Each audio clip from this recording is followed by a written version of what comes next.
કે આપણું મન સાધનોમાં હોય છે, એ ભાવનામાં મન જવું જોઈએ.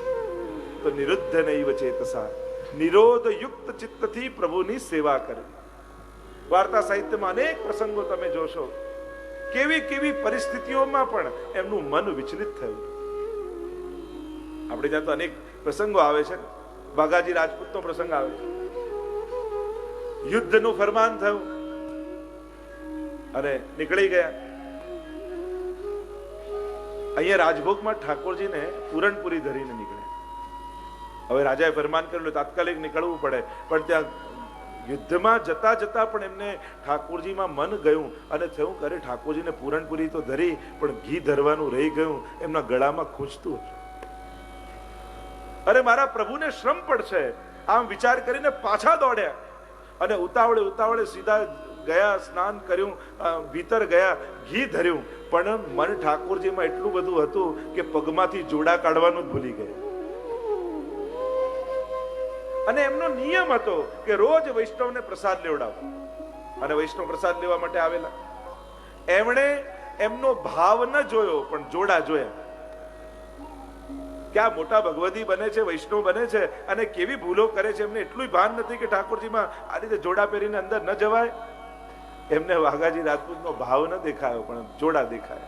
અને જેને જોડા દેખાય ને એને જોડા જ પડે. આને ત્યાં અમે પ્રસાદ નહીં લઈએ. અને વાઘાજી રાજપૂતનો એ સંકલ્પ કે વૈષ્ણવ પ્રસાદ ન લે તો હું પ્રસાદ ગ્રહણ ન કરું. રોજ વૈષ્ણવને પ્રસાદ લેવડાવીને પ્રસાદ લે. તો આપણે ત્યાં વૈષ્ણવતાનો વિવેક છે. પ્રભુને ધરી વૈષ્ણવને પ્રસાદ લેવડાવી, ગાયનો ગ્રાસ કાઢી અને પછી પ્રસાદ લેવાય. આ વિવેક હતો. અને એમનો સંકલ્પ, એમણે પણ ઉપવાસ કર્યા. ગુસાઈજીને ખબર પડી ત્યારે પેલા વૈષ્ણવને બોલાવ્યા અને કહ્યું, તમને જોડા દેખાયા પણ આમનો ભાવ ન દેખાયો. પ્રભુ સુખાર્થ એમનું ચિત્ત ભલે યુદ્ધના મેદાનમાં જતા હતા, પણ મન તો ઠાકોરજીની સેવામાં જ હતું. આ ભાવ નિરુદ્ધ નૈવ ચેતસા, નિરોધ યુક્ત ચિત્તથી પ્રભુની સેવા કરી, શુદ્ધ અંતઃકરણથી સેવા કરી. ચેતસ તત્પ્રવણમ સેવા તત સંસાર દુઃખસ્ય નિવૃત્તિ બ્રહ્મ બોધનમ. મહાપ્રભુજી કહે એનાથી શું થશે? એનાથી મહાપ્રભુજી કહે છે સંસારના સમસ્ત દુઃખોની નિવૃત્તિ થઈ જશે અને બ્રહ્મનું બોધન થશે, પ્રભુના સ્વરૂપનું જ્ઞાન થશે. તમને એમ થાય કે કમને સેવા કરી હોય, કારણ કે આપણું મન રોજ એક સરખું રહેતું નથી. ચંચલ છે ને, ચંચલમ હિ મન કૃષ્ણ પ્રમાથી બલવત દૃઢમ તસ્યાહમ નિગ્રહમ મન્યે વાયુરીવ સુદુષ્કરમ. ભગવદ ગીતા में भी भगवान कहते हैं, अर्जुन કહે છે કે પ્રભુ આ મન એવું ચંચલ છે ને, પવન જેવું છે, પવનને કોઈ પકડી નથી શકતું. એમ આ મનને પકડવું બહુ અઘરું છે. આપણું મન પણ એવું છે, રોજ મન એક સરખું રહેતું નથી. ક્યારેક તો એવો આનંદ હોય કે જાણે આજે શું કરું ઠાકોરજી માટે, અને ક્યારેક એવી ઉદાસીનતા હોય કે અરે ક્યાં પધરાવી દીધા પ્રભુ, રોજ જગાવવા પડશે, ભોગ ધરવા પડશે, એવી ઉદાસીનતા. આ મનનો ભરોસો થોડી છે. અને એટલે જ સેવા ઈચ્છા પ્રમાણે નહીં, આજ્ઞા પ્રમાણે કરવી. કારણ કે ઈચ્છા પ્રમાણે કરશો તો આ મનનો શું ભરોસો? આજે ઈચ્છા થઈને કાલે નાય થાય. મન તો એવું જ છે, ભટક્યા જ કરે, દોડ્યા જ કરે. તમને અહીંયા એમ મન કરે કે વ્રજમાં ચાલ, વ્રજમાં ચાલ, વ્રજમાં ચાલ, અને જ્યાં જાઓ તો પોતે ઘરે આવી જાય પાછું. મનનો તો સ્વભાવ જ એવો છે. તો ઈચ્છા પ્રમાણે નહીં, આજ્ઞા પ્રમાણે સેવા કરે. આજ્ઞા પોતાની ભાવનાની વેલને આજ્ઞાની લાકડીમાં બાંધી રાખે, જેથી ભાવનાનો વિકાસ થાય. પણ ઈચ્છાની સાથે બાંધશો ને તો એ વેળ મુરઝાઈ જશે તમારી ભાવના. કારણ કે ઈચ્છાનો કોઈ ભરોસો નથી, આજે થયું ને કાલે નાય થાય. પણ મને વલ્લભની આજ્ઞા છે, ગુરુજનની આજ્ઞા છે, તારે સેવા કરવાની છે, તારે આ ભોગ ધરવાનો છે. આપણે આજ્ઞા લેવા જઈએ છીએ દરેક વસ્તુ, અને આજ્ઞાના ટેકે આપણા ભાવનાની વેલને બાંધી રાખીએ છીએ, જેથી એનો વિકાસ થઈ શકે. સેવા કૃતેર ગુરોર આજ્ઞા બાધનમ બાહરિચ્છયા. એટલે જ કહ્યું ગુરુની આજ્ઞા લઈને સેવા કરવી. એટલે સેવાનો અર્થ એમ કરી શકાય કે ગુરુની આજ્ઞા એ જ સેવા છે. એટલે જ આજ્ઞાનું છે. આ ભોગ ધરો છે તો કે આજ્ઞા લો, આ ભોગ ધરો છે તો આજ્ઞા લો. કારણ કે પોતાની ઈચ્છા પ્રમાણે જઈએ તો કાલે થાય, પરમ દિવસે ન ઈચ્છા થાય, પણ આજ્ઞા લઈએ એટલે ઠાકોરજીને નિરંતર સેવા થાય.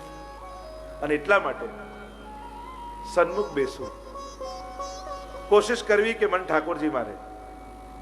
અડધો કલાક જેટલા સમય તમે સેવા કરતા હો, એક નિયમ લો કે સમયે ફોન નહીં લઉં, લૌકિક વાત નહીં કરું, બને તો મૌન ધારણ કરીને સેવા કરો, કારણ કે બોલવાથી પણ લૌકિક વધે છે. એટલો સમય આપણે એવી વ્યવસ્થા ઊભી કરીએ કે એવા સમય બને તો કોઈ લૌકિક મન ન કરી દે આપણું, એની સાવધાની રાખીએ. નથી રહેવાતું તો જરૂર પૂરતું બોલીએ, બને તો લૌકિક વાત ઓછી કરીએ એવો પ્રયાસ કરો સેવા સમય, જેથી ચિત્ત પ્રભુમાં લાગેલું રહે. નિરુદ્ધ નૈવ ચેતસા, મન પ્રભુની સેવામાં જોડાયેલું રહે. સેવા ક્યારે નિષ્ફળ તો નથી જ જવાની, ભલે મન નથી લાગતું તોય એ નિષ્ફળ નથી. જેમ તમે કોઈ નોકરીમાં બેઠો હોય કરવા માટે, એ દિવસે નોકરીમાં મન ન હોય છતાંય મહિનાના એન્ડમાં પગાર તો મળે જ છે. આ સેવા નિષ્ફળ તો નથી જ જવાની. પ્રભુની સન્મુખતા ક્યારે નિરર્થક નથી જતી. ભગવત સેવા એ પોતે ફલરૂપ છે. મારું ક્યાંય ભટકે ચકૈરી ચલ ચરણ સરોવર જહાજ જૈસે જહાજ કો પંછી ઉડ જહાજ पे आवे. रसखान जी ना शब्दों में कहूं तो मानो गुड़ की मक्खियां. रसखान जी हमारे कहते हैं कि मन कैसा हो, गुड़ की मक्खी जैसा. ગોળનો ટીપો હોય ને, થેલી હોય અને એની ઉપરની માખી જોઈ છે, ગમે તેટલી ઉડાડો તો પાછી ઉડી ઉડીને માખી ગોળ પર જાય. ગોળ ઉપર મરી જાય પણ ગોળને છોડીને જાય. ગમે તેટલી તમે એને ઉડાડવાની કોશિશ કરો. વૈષ્ણવ કા મન ભી ऐसा होना चाहिए. ગમે તેટલા લોકો પ્રયાસ કરે ઠાકોરજીથી દૂર ઉડાડવા માટે, પણ મન પાછું ઉડી ઉડીને ઠાકોરજીના ચરણોમાં આવીને બેસે. એ મનનો આશ્રય સ્થાન એ પ્રભુના ચરણારવિંદ બની. ચેતસ્તત પ્રવણમ સેવા. ચિત્ત પ્રભુમાં પરોવાવું એનું નામ જ સેવા છે. રાગ દ્વારા, ભોગ દ્વારા, શ્રૃંગાર દ્વારા, કોઈ પણ પ્રકારે ચિત્ત મન એમાં જાય. મન ક્યાંક આસક્ત છે એને ધરી દે. ધનમાં મન છે, ધન લગાવો પ્રભુમાં, આપમેળે મન ઠાકોરજીમાં આવશે. દેહમાં આસક્તિ છે, દેહ લગાવો પ્રભુમાં, દેહના માધ્યમથી ઠાકોરજીમાં મન જશે. અને એટલે જે તનુજા વિતજા છે, કેમ કે આ બંનેમાં મન માણસનું બંનેમાં રહેલું છે. અને આ બંને જ્યારે સમર્પિત કરો તો આ બંનેના માધ્યમથી ઠાકોરજીમાં મન જાય. ચિત્ત પ્રભુમાં પરવા, મનનો નિરોધ પ્રભુમાં થાય તો સેવા પી કાઈ કી કાર્યા નિરુદ્ધે નૈવ ચેતસા. દૈહિકમ કર્મ નિખિલમ પ્રભુ સેવોપયોગિના. શરીરના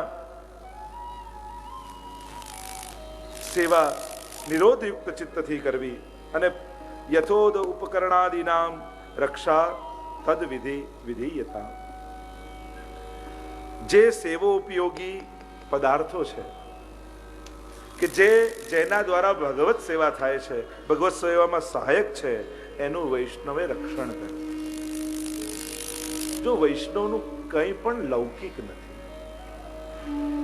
વૈષ્ણવ સમર્પણ કરી ચૂક્યો છે એટલે સંસાર બંધનકારક નથી.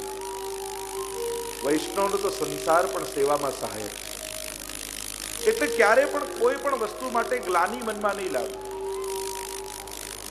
બીજી બધી જગ્યાએ જો ધન બંધન છે, પરિવાર બંધન છે, પત્ની બંધન છે, ઘર બંધન છે, આ દેહ બંધન છે. મહાપ્રભુજી કહે ના, આ બધું જ સેવામાં સહાયક છે. અને સેવામાં સહાયક છે, પ્રભુનું છે, એટલે વૈષ્ણવે એને પણ સાચવવું, એની રક્ષા કરવી. કારણ આ ભોગવવા માટે નથી મળ્યું, ભોગ ધરવા માટે મળ્યું છે, પ્રભુની પ્રસન્નતા માટે મળ્યું છે, એવો વિચાર કરો. પરિવાર પણ છે તો એવું નહીં વિચાર કરવું કે આ બધું બંધન છે. એમ માનવું કે જો એક જણ માળાજી કરશે, એક જારીજી ભરશે, પત્ની એમ વિચાર કરે મારા પતિ કમાવીને લાવશે, ઠાકોરજીને લાલ લડાવીશ. પતિ એમ વિચાર કરે કે પત્ની ઘરમાં સહાયતા કરે અને ઠાકોરજીને લાલ લડાવવામાં સહાયક થાય. એવો પરસ્પર વૈષ્ણવતાનો ભાવ રાખો. અને આવો જો ભાવ રાખીએ તો કાંઈ બંધન રહેતું નથી. એટલે સેવામાં જે સહાયક હોય એની રક્ષા કરવી જોઈએ. ધન પ્રભુને સુખ માટે નિમિત્ત છે તો ધન ત્યાગવા યોગ્ય નથી, સાચવવા યોગ્ય છે. ખૂબ કમાઓ, પુષ્ટિ માર્ગમાં તો કે ખૂબ કમાઓ તો ખૂબ લાલ લડાવો ઠાકોરજી. અહીંયા ના નથી. અહીંયા એમ નથી કે ના, અહીંયા કહ્યું મહાપ્રભુજી એટલું કહ્યું, વ્યાવૃત્તોપી હરવ ચિત્તમ. વ્યાવૃત્તિ કરો પણ ચિત્ત હરિમાં રાખો. દુકાને જાઓ, નોકરીએ જાઓ, પણ ઉદ્દેશ એ રાખો, ધન આવશે તો મારા ઠાકોરજીને લાલ લડાવો, હરિગુરુ વૈષ્ણવની સેવા કરીશ. વ્યાવૃત્તોપી હરવ ચિત્ત. નારાયણદાસની વાર્તા આવે છે. નારાયણદાસજીને મનમાં બહુ ઈચ્છા કે ક્યારે હું ગોકુલ જાઉં, ગુસાઈજીના દર્શન કરું, પણ દુકાનમાં એવા ફસાયેલા કે દુકાન છોડીને જઈ ન શકે. એટલે એમણે એક ઉપાય કર્યો. વ્રજવાસીનો એક નાનું બાળક રાખ્યું, એને પગાર આપ્યો, અને એનું કામ શું, 2 ઘડી થાય એટલે નારાયણદાસજીને યાદ અપાવે ને એટલું બોલે, ભૈયાજી ગોકુલ કબ ચલોગે. આટલું બોલે ને મનથી ગોકુલ પહોંચી જાય, મૂર્છિત થઈને પડી જાય નારાયણદાસ. ફરી ભાન આવે, દુકાનમાં કામકાજ સંભાળવા લાગે, એટલામાં તો 2 ઘડી થઈ જાય. એટલે પાછો પેલો છોકરો કે ભૈયાજી ગોકુલ કબ ચલોગે. આટલું બસ બોલે ને પાછા મનથી ગોકુલ પહોંચી જાય ગુસાઈજી પાસે, મૂર્છિત થઈને પડી જાય. વ્યાવૃત્તોપી હરવ ચિત્તમ. વ્યાવૃત્તિ કરે છે પણ ચિત્ત હરિમાં રાખે. સંસાર કાર્ય થાય પણ મન પ્રભુમાં રાખે. આ જ વૈષ્ણવી જીવનની પથ છે, માર્ગ છે. બધું જ કરવા છતાં વૈષ્ણવ ક્યાંય લેપાતો નથી, મન ઠાકોરજીમાં રાખે છે. અહીંયા એ જ વાત કરી કે જે પણ સેવામાં સહાયક હોય એ દરેક વસ્તુનો રક્ષણ વૈષ્ણવે કરવું. જો ધનથી સેવા થાય છે તો ધન ત્યાજ્ય નથી, ત્યાગવા યોગ્ય નથી. એને સાચવી અને પ્રભુ સેવામાં ઉપયોગ કરવો, એનો સદુપયોગ કરવો. વસ્તુ એ જ છે, એ પતન માટે માણસ વાપરે કે ઉદ્ધાર માટે, એને નક્કી કરવા. વસ્તુઓ ખરાબ નથી હોતી, માણસની વૃત્તિ ખરાબ હોય તો વસ્તુઓ પણ પતન કરનારી થઈ જાય છે. એ જ ધનથી કેટલા પુણ્યો થઈ શકે છે, કેટલા સત્કાર્યો થઈ શકે છે. લોકો પૈસા માટે પરસેવો પાડે, પણ સાચા અર્થમાં જોવા જાઓ તો પર સેવા માટે પૈસો પાડવો જોઈએ. આપણે પૈસા માટે પરસેવો પાડીએ, પણ ખરેખર તો પર સેવા માટે પૈસો પાડવો જોઈએ. બીજાને ઉપયોગી થાય એના માટે ઉપયોગ કરવો જોઈએ. યોગ્ય છે, રક્ષણ કરવા યોગ્ય છે. ઘર છે તો ભગવત સેવા થશે. એવું સુંદર ઘર બનાવો જ્યાં મારા ઠાકોરજીની સેવા થઈ શકે, એવો વિચાર કરીને વૈષ્ણવ ઘર બાંધે. અહીંયા નીરસતા નથી, સરસતા છે. રામાનુજાચાર્યના જીવનનો પ્રસંગ આવે છે ને કે એક ભક્ત આવે એમની પાસે કહેવા લાગ્યો કે મારું મન ક્યાંય નથી, ક્યાંય મને આસક્તિ નથી, વૈરાગ્ય છે સંપૂર્ણ મનમાં, મારે ભગવાનને પ્રેમ કરવો છે, ભગવાનની પ્રાપ્તિ કરવી છે. રામાનુજે કહ્યું કે હજી વિચારી લે, તારું મન ક્યાંક હોય, કોઈ પણ વસ્તુમાં, ધનમાં, ઘરમાં, કશાકમાં પણ મારું મન ક્યાંય નથી, મારે ભગવાનને પ્રેમ કરવો છે. ફરી એમણે કહ્યું હજી વિચારી લે, પૈસામાં, કોઈ વ્યક્તિમાં, કોઈ પદાર્થમાં ક્યાંક તને પ્રેમ હોય, મને કશામાં પ્રેમ નથી, મારે ભગવાનને પ્રેમ કરવો છે. ફરી કહ્યું હજી વિચારી લે, કોઈ એક વસ્તુમાં પણ તને પ્રેમ હોય તો બતાવી દે, મને કશામાં પ્રેમ નથી, મારે ભગવાનને પ્રેમ કરવો છે. રામાનુજે કહ્યું તારું કંઈ નહીં થઈ શકે. જો કશાકને પણ તે પ્રેમ કર્યો હોત તે પ્રેમને વાળીને હું ભગવાનમાં લગાવી દેત, પણ તારા મનમાં તો પ્રેમ જ નથી, તો પછી ભગવાનને પ્રેમ કેમ તું કરી શકે? ક્યાંક બી પ્રેમ હોત તો વાળી દે, મારા માટે બહુ સહેલું થઈ જાય, પણ તે તો ક્યાંય પ્રેમ જ નથી કર્યો, પછી તને વાળવો ક્યાં અને પ્રેમ જગાવવો કઈ? જે બહુ આસક્ત હોય ને, તમે જુઓ તુલસીદાસજીની વાર્તા જુઓ, નંદદાસજીના પ્રસંગો જુઓ, ભલે કોઈ સ્ત્રીમાં આસક્ત હતા, ગુસાઈજીએ ખાલી એને વાળ્યો અને ભગવતી બની. રો મટીરિયલ હોય ને તો પછી એ ઘાટ કેમ પણ આપી શકાય, પણ પેલો રો મટીરિયલ ન હોય તો એને આકાર આપવો કઈ રીતે? એટલે ઘણા બહુ લૌકિકમાં આસક્ત દેખાય ત્યારે અમને વધારે સંભાવનાઓ લાગે. કોઈ બહુ શોખીન વ્યક્તિ મળે કે જેને બહુ શોખ હોય, બધામાં બહુ ઉમળકો હોય, ભલે હજી પ્રભુમાં ન હોય, પણ અમને એમ આશા હોય કે જે દિવસે આ ઠાકોરજી પધરાવશે ને ત્યારે આ બહુ સરસ રીતે સેવા કરશે. કારણ કે આને કોઈ નબળી વસ્તુ ગમતી જ નથી, આને તો બધું સારું ગમે છે, બધું ઉત્તમ ગમે છે, કેટલાને શોખ છે. આ જે દિવસે ઠાકોરજી પધરાવશે ત્યારે પ્રભુને ખૂબ લાલ લડાવશે. ઘણા ભાઈઓ માટે હું કહું બહેનોને કે આ તમારા હસબન્ડ તમારા કરતા આગળ જશે, તે દિવસે સેવામાં જોડાઈ જશે ને, એને એટલા બધા શોખ હોય. તો જે પણ ભગવત સેવામાં ઉપયોગમાં આવે છે એના માટે મનમાં ગ્લાનિ ન રાખતા એને એની રક્ષા કરવી, એ મરીરાયજી કહે છે. કારણ કે આ બધું ભગવત સુખાર્થ છે. પહેલા ધનની જરાય તમે પેલું ન રાખો ને પછી બધું ખતમ થઈ જાય, પછી બધે ફાફા મારવા નીકળો અને મનમાં ઉદ્વેગ થાય, એના કરતા રક્ષા કરી, એની સુરક્ષા કરી અને પ્રભુ સુખાર્થ થાય એ વિચાર. કારણ કે વૈષ્ણવને જે પણ મળ્યું છે એ લૌકિક નથી. તમારું તન મન ધન બધું જ ભગવત સંબંધી છે, લૌકિક નથી.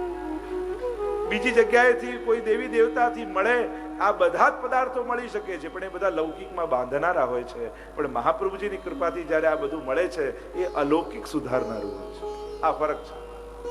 આ બધા પદાર્થો સાંસારિક પદાર્થો અન્ય ઉપાસનાથી પણ મળે છે, પણ અન્ય ઉપાસનાથી જ્યારે આ મળે છે ત્યારે લૌકિક વધારનારા. એ ઘર લૌકિક માટે હોય, એ ધન લૌકિક માટે મળશે, એ સ્વજનો લૌકિક વધારનારા છે. પણ મહાપ્રભુજીની કૃપાથી ઘર મળ્યું ને તે ભગવત સેવા થઈ શકે એવું ઘર મળશે. મહાપ્રભુજીની કૃપાથી ધન મળ્યું ને તો પ્રભુના સુખનો વિચાર કરાશે એવું ધન મળશે. મહાપ્રભુની કૃપાથી સ્વજનો મળ્યા તે બધા સેવામાં સહાયક છે. અને એટલા માટે ઉપકરણોને સાચવવા, પત્ની અને પુત્ર વગેરે પ્રયત્નો સ્નેહ સેવાના હેતુ માટે રાખો. સ્વજનોમાં પણ સ્નેહ એટલા માટે રાખો કે આ બધા મારા સેવામાં સહાયક છે. અને પ્રેમથી એમને સેવામાં લાવવા, બોલાવવા, કુશળતા રાખી. આપણે આગ્રહ રાખીએ કે બધા સેવામાં આવે, પણ કઈ રીતે આવે એવી કુશળતા આપણામાં નથી હોતી. અત્યારના સમયમાં કોઈનો ઓર્ડર કરો ને તો કોઈને ગમતું નથી. પણ બાળકોને નવી વહુ પરણીને વહુ આવે તો એને કઈ રીતે સેવામાં જોડવી, નાના બાળકો હોય એમને કઈ રીતે સેવામાં જોડવા, એ કુશળતા આપણી અંદર હોવી જોઈએ. ઘરના તમને એમ થાય કે અમે તો કદાચ સેવા કરીએ છીએ, પણ ઘરના દીકરાને વહુ પણ સેવામાં આવે. એમનો જન્મદિવસ આવે ત્યારે એમને કેવું, જો બેટા તારો જન્મદિવસ છે, બધા આપણે ઉજવવાના છીએ, બધું જ કરીશું, પાર્ટી કરીશું, બધા જ લોકો આવશે, પણ આપણા ઘરે બિરાજતા ઠાકોરજી એમને એમ રહી જાય સારું. બેટા જો હું તો રોજ સેવા કરું છું, પણ આજે તારો જન્મદિવસ છે અને તું આજે તારા હાથે શીરો બનાવીને ઠાકોરજીને ધરે તો એમને કેટલી ખુશી થાય. એટલે વહુને ઉમળકો થાય. જો સેવામાં લાવતા આવડવું જોઈએ, એની અંદર ઉમંગ જાગે એ રીતે લાવવું. બેટા આજે તું સિદ્ધ કર. અને પેલો બનાવે ને પહેલી વાર બનાવે એટલે એવો ઢીલો થાય તો નારાજ નહીં થયો. એમ કહ્યું જો મારા હાથે તો રોજ કડક થાય છે, ઠાકોરજીને આવો ઢીલો આરોગવો હશે એટલે આવું બનાવડાવ્યો તારી પાસે. તું તારા હાથે ભોગ ધર અને તારા હાથે ધરીશ, ઠાકોરજી કેવા રાજી થશે. આજે તારો જન્મદિવસ છે અને ધરે જો ઠાકોરજી આજે કેવા રાજી છે. આજે તે સામગ્રી ધરી પ્રભુ કેવા પ્રસન્ન થઈ રહ્યા છે. 365 દિવસ મારા હાથનું આરોગીને ઠાકોરજી કંટાળી જતા હશે. આજે તારા હાથનું આરોગ છે ને તો બહુ રાજી થશે ઠાકોર. એને ભાવ થાય. કોઈને ભાવના વધે એવી વાતો કરે. આજે તો કરવું જ પડશે, કઈ કરતા નથી, ક્યારે કરતા, આવું કહો તો ક્યારે ના આવે. લોકો એવી ખરાબ રીતે, અરુચિકર રીતે સેવામાં જોડતા હોય છે કે કોઈને સ્નેહ જાગે જ નહીં. એને ભાવ થાય, એને ઉત્સાહ થાય, એને પણ એમ લાગે કે ના મારી સેવા ઠાકોરજી સ્વીકારે છે, મારે આવવું જોઈએ જેથી પ્રભુને સુખ થાય. એ રીતે એને સેવામાં લાવવા જોઈએ. બાળકોને કહીએ તમે અમારો જન્મદિવસ ઉજવો, બધાનો ઉજવો, ઠાકોરજીનો છે. આજે આપણે બધા જ ઘરના લોકો એ દિવસે જયારે ઠાકોરજીનો પાટોત્સવ હોય ત્યારે રાતના બધાને ભેગા કરીને એમ કહેવું, જો કોઈ આપણા ઘરમાં કોઈનો પણ જન્મદિવસ હોય છે ત્યારે આપણે બધા ધામધૂમથી ઉજવતા હોઈએ છીએ, ખાલી ઠાકોરજીનો પાટોત્સવ છે. શું એવું ના થઈ શકે કે આપણે ઘરના બધા મળી અને એક દિવસ વર્ષમાં એવો આપણા ઘરમાં જાય કે આપણે બધા જ ઠાકોરજીની સેવામાં હોઈએ. અને આમ બધાને સ્વીકારો. તમારે જેને સુધારવા છે એને પેલા સ્વીકારી, એ જેવા છે એવા સ્વીકારી અને સ્વીકારશો ને તો એને પરિવર્તનની શરૂઆત થઈ જશે. પણ એવી શરત રાખશો કે ના સુધરીને આવે તો ના એ સુધરશે ને તમે સ્વીકારશો. જેને પણ દુનિયામાં સુધારવા હોય ને પહેલા એ જેવો હોય એવો સ્વીકારી. તું તને આ પ્રશ્ન નથી આવડતી, તને આમ નથી આવડતું, તું આમ કરીને દૂર દૂર આપણે એવા મોકલી દઈએ છીએ લોકો. ઠાકોરજીનો પાટોત્સવ આવે ત્યારે રાતના બધાને ભેગા કરીને કેવું કે જો બેટા બાળકો મારો જન્મદિવસ નહીં ઉજવો તો ચાલશે, પણ વર્ષમાં એક દિવસ આપણે ઘરમાં બધા નક્કી કરીએ. અને કદાચ અહીંયા જેટલા બેઠા છે આજે બધા જ સંકલ્પ કરે. તમે એમ 365 દિવસ બધા સેવામાં નથી આવતા, પણ તમારા ઘરે બિરાજતા ઠાકોરજીનો પાટોત્સવ આવે. જો બાળક છે ને ઠાકોરજી, અને આપણા આચાર્યો કહે છે બાકી બધું ભૂલો તો ચાલે, પણ ઠાકોરજીનો પાટોત્સવ જરૂર ઉજવો. નાના બાળકના જન્મદિવસનું કેટલું હોય. આ વખતે આપણે બર્થડે કેમ ઉજવીશું? આખો વર્ષ, હજી તો આ બર્થડે પૂરું થાય એટલે બીજા બર્થડે ની તૈયારી કરી દે બાળક. આવતા વર્ષે તો આ રીતે કરીશું, આમ પાર્ટી કરીશું, આમ બધાને એને કેટલો ઉમળકો હોય એનો જન્મદિવસ ઉજવવાનો. એમ આપણા લાલનને પણ એનો પાટોત્સવ ઉજવવો બહુ ગમે. અને એટલા માટે અહીંયા આપણે જેટલા બેઠા છીએ એમના પાટોત્સવથી શરૂઆત કરી. એ દિવસ આપણો દરેક વૈષ્ણવ પરિવારમાં એવો જવો જોઈએ કે ઘરના નાનાથી નાના સદસ્યથી લઈ મોટામાં મોટા સદસ્યો બધા જ આપણે અપરસમાં ઠાકોરજીની સેવામાં હોય. જો આટલો સંકલ્પ વૈષ્ણવ પરિવારોમાં થવા લાગે, આ એક શરૂઆત થઈ જશે. આખું વાતાવરણ કેવું સુંદર લાગે ઘરનું. કોઈ જારીજી ભરતું હોય, કોઈ માળાજી ધરાવતું હોય, કોઈ ભોગ ધરતું હોય, જાણે એવું લાગે કે આપણે વ્રજમાં નંદાલયમાં હોય. આખા ઘરનું વાતાવરણ કેવું દિવ્ય થઈ જાય. અને એ દિવસ નક્કી જ હોય, ભલે જોબમાં મોડેકથી જાઓ, દુકાન મોડેકથી ખોલો, પણ એ દિવસે ઘરનો દરેક સદસ્ય પાટોત્સવના દિવસે સેવામાં હોવું. એક વાતાવરણ બનવા લાગશે. અને જે રોજ ના આવતા હોય ને એમના હાથે એ દિવસે કરાવવું. જો હું તો રોજ ધરું છું, આજે તમે ધરો, આજે તમે આગળ થાઓ, આજે તું જારીજી પર અમે તને હાથ લગાવી. અને આમ કરશો ને તો દરેકમાં ભાવ જાગશે. ખોળામાં લો ને બાળકને તો આપમેળે પ્રેમ આવે, પણ જેને ગોદમાં જ ન લીધા હોય ને પ્રેમે ના આવે. જો નવું બાળક જન્મ્યું હોય ને પછી મા પાસે જ હોય, એટલે મા પાસે જ જન્મેલું નવું નવજાત બાળક હોય એટલે બધાને ખુશી હોય બાળક થવાની, પણ હજી એટલું વહાલ ના આવતું હોય. પણ એ બાળક ધીમે ધીમે મોટું થાય અને દોડતું દોડતું કાકા પાસે જાય, કાકી પાસે જાય, મામા પાસે જાય અને બધાના ખોળામાં આવવા લાગે ને એટલે બધાને વહાલ આવવા લાગે. ગોદમાં લો તો પ્રેમ આપમેળે આવે. એમ તમારા ઠાકોરજીને જે ઘરના સદસ્યો ના આવતા હોય રોજ સેવામાં એમની ગોદમાં આપવા. આજે તમે શિંગાર ધરો, આજે તમે માળાજી કરો અને એના હાથે કરશે ને આપમેળે એને પ્રેમ લાગશે. તો કોઈની અંદર પ્રેમ પ્રગટાવતા પણ આવડવું જોઈએ. આપણે કોઈને ઠાકોરજી પ્રત્યે અભાવ લાવવો આ બહુ મોટો અપરાધ છે. અને એટલા માટે ઘરે સેવામાં, હવેલીમાં, મંડળમાં જ્યાં પણ તમે હો, પણ ક્યાંક તમે કોઈના અભાવ માટે નિમિત્ત ન બની જતા. બહુ સાવધાન રહેજો. કદાચ કોઈ અપરસમાં તમને અડી ગયું તો બીજી વાર નહીં આવજો, પણ એની પર ખીજાઈને એને ઠાકોરજીમાં અભાવ આવે એવી પરિસ્થિતિ લાવતા નહીં.